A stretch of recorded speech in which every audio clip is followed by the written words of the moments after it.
I'm really excited to have Ryan Chrys and the Rough Cuts here with me. Actually, one of the very first bands to, I can't do that, Ryan. One of the very first bands that signed up to be a part of Shine. And so before we jump into that, let's, why don't you guys introduce each other and introduce yourselves and what instruments you play or what your role is in the band. We'll go from there. Ryan, you want to start? Sure. I'm Ryan, guitar player, singer, and I don't know. I was waiting for some really interesting thing to come out of your mouth there on that one. Yeah, suddenly how about you, Lauren? I'm Lauren Michaels. I do vocals in the band. Awesome. And Michael? Yeah, I'm Michael, and I play drums in the band. Nice. Hey, Susan. Hi, good morning. I'm Susan Phelan, and I play bass in the band and do a little singing. Awesome. So, Ryan, how long has this band been around? This band, the best band, has been around for almost 4 years now. Is that? Wow. This particular thing happened. I guess it will be in the end of this year, right, Lauren? I don't know. Yeah. I think sounds right. But I've been out there since the dawn of time, picking up rocks and stuff. So the whole concept for Shine was making this inclusive space and where people of all abilities and that's what we missed was it's sure we can listen to live music and we can get on Zoom and we can listen to the radio or whatever, but there's this energy that happens, this magic that happens when the collective energy of the audience and the energy from the band somehow synergizes and creates this magical moment. And you look over at the person to your right and you may not have any idea who they are and you smile. It actually happened to me Saturday night at Humphreys McGee at Red Rocks. I looked over at this guy and he looked at me and we just smiled this smile like, oh man, it feels so good. And then we both realized it was the first time we had that moment since the pandemic. And it was weird because we didn't talk, but we both looked away and then we both looked back at each other and we're like, yeah. And we fist bump. And it was that moment. I'm going to get all choked up. It was that power, that amazing moment. And that's something that I have to let it go. Once I let it out, then it stops. So that's what I've learned to do with my crying. Beautiful thing. No, but that's what I want everyone to have the experience. And so we've spent the last 3 years doing our best to make the Levitt Pavilion in Denver as accessible as possible. And meaning, not only is it everybody from adaptive technologies that allow deaf people to experience music, and Braille on our t-shirts and pathways through the lawn, you name it. But now we've got all these different types of genres of music too. Because for some people, this is going to be the first concert that they've ever been to. So with all that said, I'd really like to kind of get your input about what it was when you heard about Shine that made you want to participate, even to the point is that as things started opening back up, you've got a lot of, there was competition for your time on August 8th and you still chose Shine, which I'm forever grateful for. And I know that all the people who are in attendance are going to be grateful for. But I'd really like to get your input about all of that and what Shine means to you, what that moment and that music is. And open that up to anyone. I think each of us have reasons and friends and family who are disabled and who would really appreciate this. We have a particular friend who's no longer with us, Nikki, that we love so much, was mostly paralyzed from the neck down. And I actually we have a video for that I shot with her that is something special to me, and she's super special to all of us. And we have a lot of friends, and to be able to, like you said, have a music festival accessible for disabled is long overdue and really, really awesome. And I know each of us have something to say about that, and Lauren has a particular connection as well. Oh yeah, I have my cousin actually is a caretaker for quadriplegics and paraplegics, and her mom was actually a quad, and she's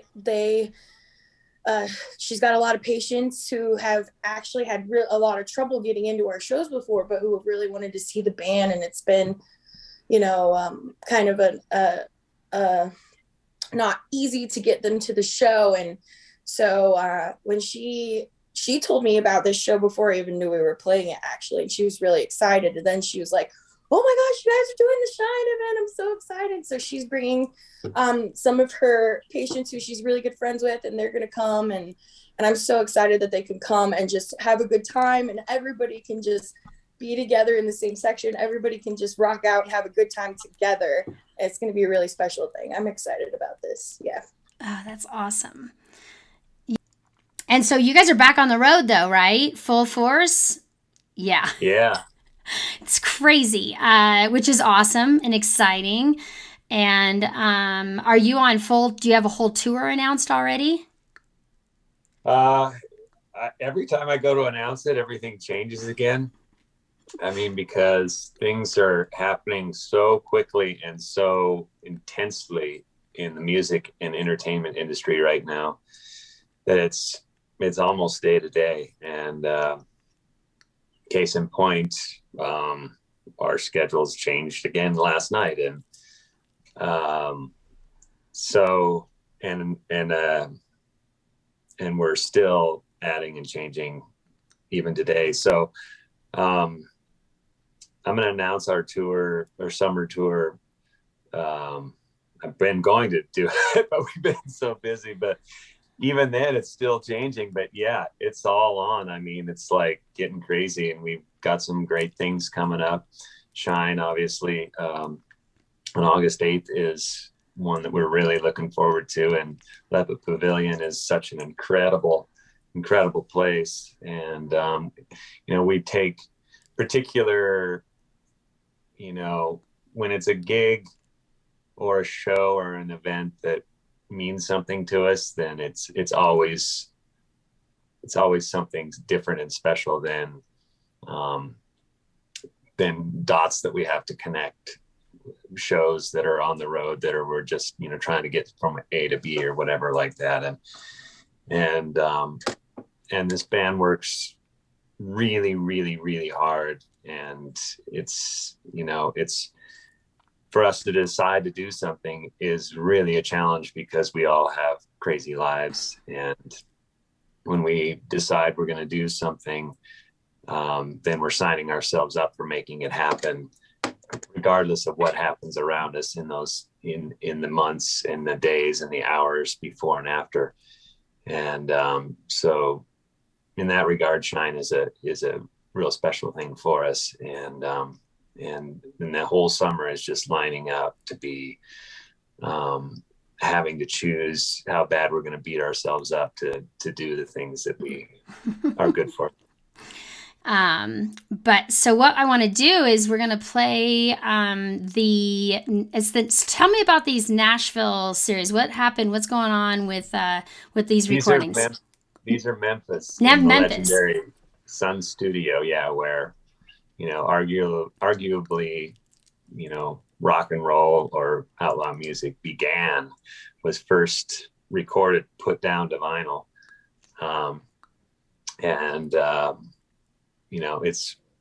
It's the holy grail of one of the birthplaces of rock and roll.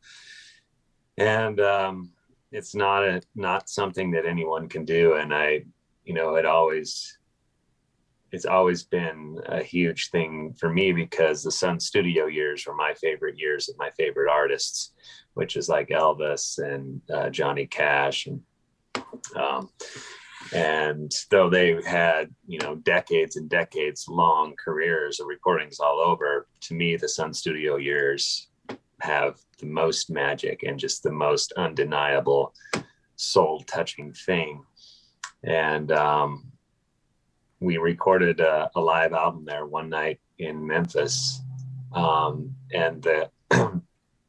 the guy that runs Sun Studio has been doing it for 20 years, just, gets inundated with this and that, whatever. He just liked us. And so he let us come in. And then once we got in there, he let us stay longer and longer. And next thing you know, I'm playing Scotty Moore's guitar and holding Roy Orbison's black guitar, the Roy Orbison, in my hands, and using the mics, and we're having a great time, and we're cutting takes. And then I had a buddy that came and shot some video, and we played Memphis the night before, and had a buddy come, a friend of another buddy, play harmonica. And so we invited him down. So we have a local Memphis harmonica player on the track that Lauren sings, which is amazing. And it just, everything about it was magic. It was awesome. Susan, you're laughing. So you're smiling, laughing.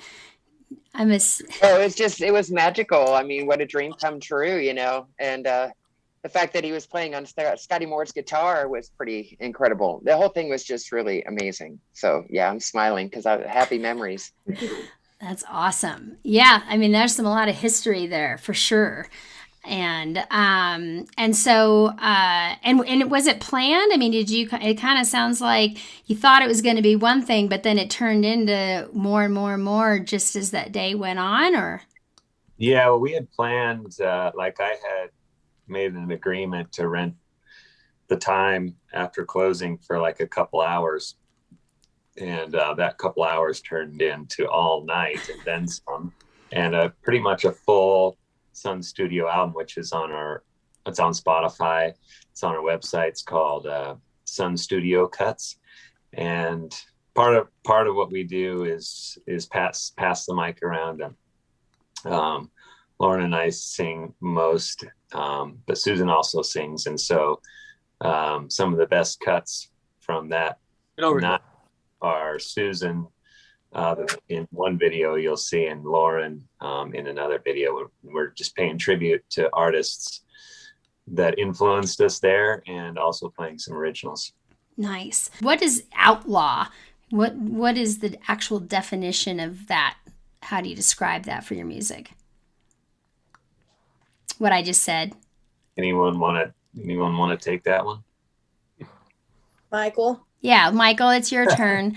I mean, I have so much to say about everything that you said in regards to the cyberspace music, versus live music. But the outlaw thing, I think anybody who's refuses to sort of stick to the norms of what society might dictate as being acceptable in music and in life in general, tends to be like maybe on the fringe and an outlaw. And certainly Waylon and Dolly and Linda for a lot of her career did that. All of a sudden Linda's singing songs in Spanish, and people are coming to see her sing her songs that she was singing in English, and are disappointed. Well, this is what she's doing now. I mean, she was definitely an outlaw along with Dolly and Waylon, of course.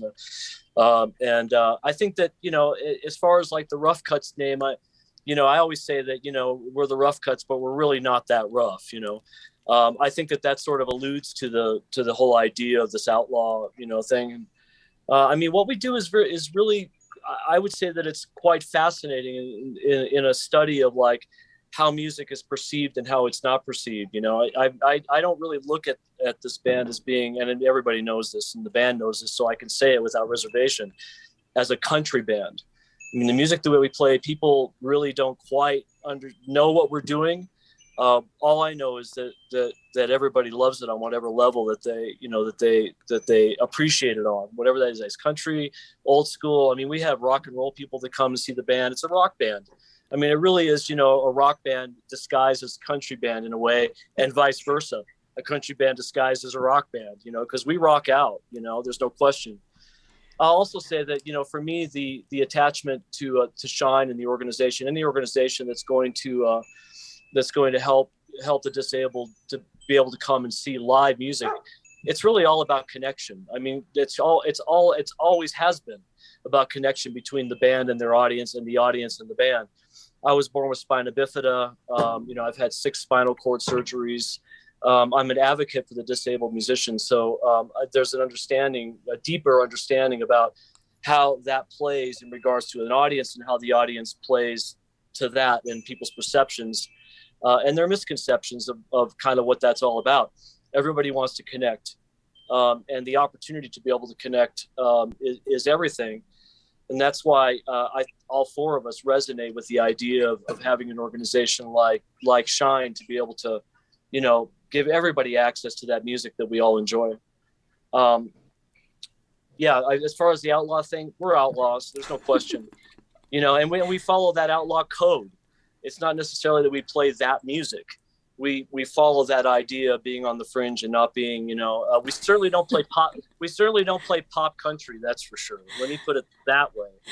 We're not pop country. No, you're definitely not pop country, especially with Ryan's knives. Yeah. Nice. Oh, awesome. Yeah. Yay. Look at She's a talker. Booger. Sure. That's awesome.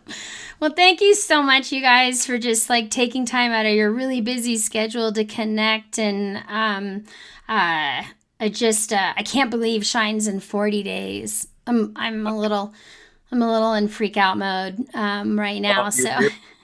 You're doing a great job, and to be honest, we all just made the decision that we want to do this to support the whole idea that you have created of Shine, and to really put on a great show for disabled and for anybody to be able to access a wide open venue that is like a true extravagant, amazing concert venue that is going to be for everyone with right. Music. Yeah, I mean, the lineup is super diverse, and to make it centered around accessibility for the disabled is a really, really special event. So we're real excited to be a part of it, and thank you for having us. And we really hope everyone can join us from all walks of life, and especially if there's a disabled person in your life or something, to make that effort to bring them out to the show, because this is it. This is going to be a great one. This is it. Hopefully this is not the first, but not the last, right? Right. Yeah. So thank you so much, you guys. For having us, John, as well. Thank you. For enabling us to participate. Yeah, we appreciate it. I know you guys sacrificed to make it happen, and I really appreciate it. And I just honestly can't fathom Shine without you. So excited for you guys to take the stage and make all the people there, all 7,500 people, get down and feel that gritty awesomeness. So safe travels as you guys are in the next, I'm sure you're on the road, and then you go to Sturgis right after Shine, right? And yes. Play there. Awesome. And so we'll watch your website though, right, Ryan? You're going to have your tour updates coming up. Okay. Yes. Awesome. Great. Thanks so much, guys. I really appreciate it. Lauren and Susan, it was awesome meeting you. Michael, Ryan, Booger is great. Yeah. And we'll talk soon, guys. Thanks so much. Nice meeting you. Mm-hmm. Nice meeting you as well. Bye. Bye. Bye.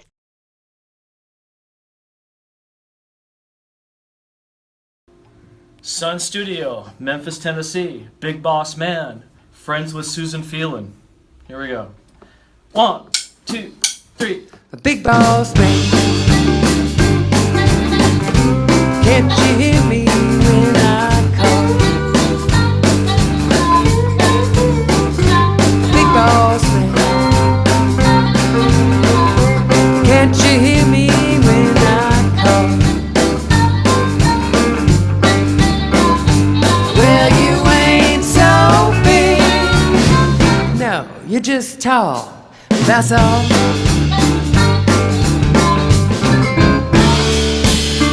Got me working boss man, working around the clock. Want me a drink of water? You just won't let me stop. Big boss man. Can't you hear me when I call?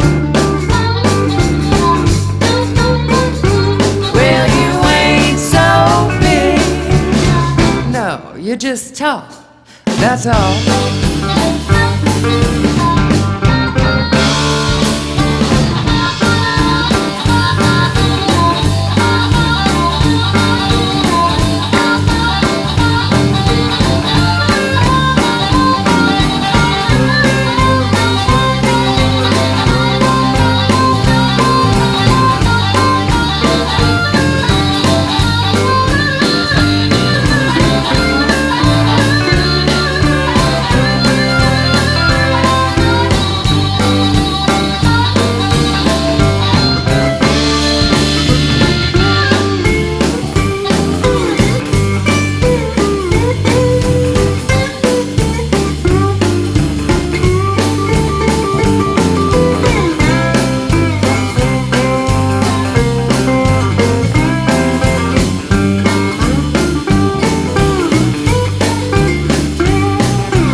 Get me a boss man, one who's gonna treat me right. Let me work in the daytime, I can rest easy at night. Big boss man, can't you hear me